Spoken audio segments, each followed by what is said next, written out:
ज्ञानेश्वर महात्रे. धन्यवाद सभापती महोदय. महाराष्ट्र राज्यातील कनिष्ठ महाविद्यालयातील IT शिक्षक 2001 पासून आधुनिक तंत्रज्ञानाचे विद्यार्थ्यांना ज्ञान देण्याचे कार्य करत आहेत.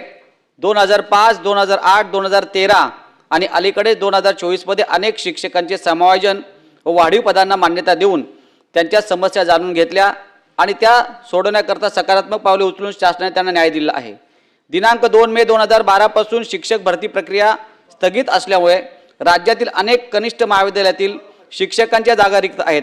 सध्या मान्यता प्राप्त कार्यरत असलेल्या 117 IT शिक्षकांपैकी काही जागांवर त्यांच्या सेवानिवृत्तीपर्यंत संस्था स्तरावर समायोजन करण्यास शासनाने परवानगी देऊन शिक्षकांना नियमित वेतन श्रेणीमध्ये मान्यता देण्याबाबत या विशाल औचित्याचा मुद्दा आपल्या माध्यमातून शासनाकडे मांडत आहे. त्याचं लक्ष वेधत आहे. कृपया त्यावर योग्य ती कारवाई करून शिक्षकांना न्याय द्यावा अशा प्रकारची मी औचित्य या ठिकाणी मांडत आहे.